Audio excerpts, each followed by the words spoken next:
YSR Congress party నాయకులు కార్యకర్తలు అదేవిధంగా తూర్పు నియోజకవర్గ ప్రజలు వేలాదిగా తరలివచ్చి రాబోయే ఎన్నికల్లో వైఎస్ఆర్ కాంగ్రెస్ పార్టీకి మేము తూర్పు నియోజకవర్గంలో మద్దతు తెలుపుతున్నామని చెప్పని ఈరోజు వేలాదిగా ప్రజలు కానివ్వండి, మా నాయకులు, మా కార్యకర్తలు అందరూ కానీ ఎంతో ఉత్సాహంగా, అంటే ఇది ఒక విజయ యాత్రలాగా ప్రతి ఒక్కరి గారు పాల్గొని మీకు మద్దతు ఇస్తాం. 10 సంవత్సరాల ఈ నియోజకవర్గంలో తెలుగుదేశం పార్టీ తరపున ఎమ్మెల్యేగా ఉన్న గద్దె రామ్మోహన్ ఒక పీడ ఈ నియోజకవర్గంలో వదలబోతాన్ని మేమందరం గారా నీకు మద్దతు ఇస్తామని చెప్పని ఈరోజు ప్రజానికి అందరు గారు ఎంతో ఉత్సాహంగా వచ్చారు. ఈ యొక్క ర్యాలీ ద్వారా, మా నామినేషన్ ర్యాలీ ద్వారానే రేపు జరగబోయే ఎన్నికల్లో తూర్పు నియోజకవర్గంలో వైఎస్ఆర్ కాంగ్రెస్ పార్టీ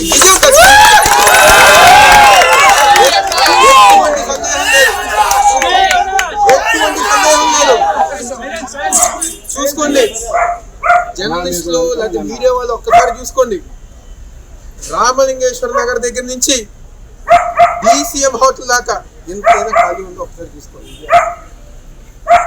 ఎన్టీఆర్ సర్కిల్ నుంచి యువకులు బైక్ ర్యాలీతో, మహిళల ఒక ఆశీర్వాదంతో, ఈరోజు పెద్దవాళ్ళ ఒక దీవెనలతో ఈరోజు కృష్ణలంక దాకా ఎంతో ఉత్సాహంగా ప్రజానికం స్వచ్ఛందంగా బయటకు వచ్చి మా ఈ నియోజకవర్గంలో అభివృద్ధి కార్యక్రమాలు 674 కోట్లు పెట్టి అభివృద్ధి కార్యక్రమాలు చేశారు కాబట్టి మీకు మద్దతు ఇస్తాం. జగన్మోహన్ రెడ్డి గారి ఒక నాయకత్వంలో 950 కోట్లకు పైన సంక్షేమ కార్యక్రమాలు మాకు అన్ని కాబట్టి మీకు మద్దతు ఇస్తాం. మా నియోజకవర్గం, మా నగరం ఒక చిరకాల కోరిక.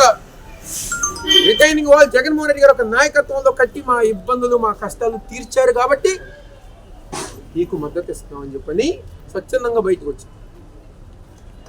మొన్న తెలుగుదేశం పార్టీ నామినేషన్ కార్యక్రమం జరిగింది. ఎలా జరిగింది? ఒక శవయాత్రగా జరిగింది. నీరసంగా, చప్పగా,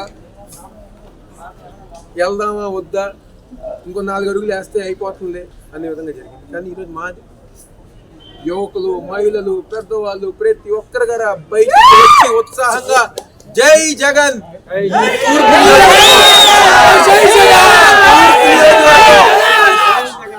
తూర్పు నియోజకవర్గం మాదే మనదే అని చెప్పని ఒక నినాదంతో ఎటువంటి సందేహం లేదు. రాబోయే 20 రోజుల ద్వారా ఇదే ఉత్సాహంతో మా ఎన్నికల ఒక ప్రచారం కానివ్వండి, మా నాయకులు, మా కార్యకర్తలు, మా బూత్ కమిటీ గారు అందరూ గారు మే 13వ తారీఖున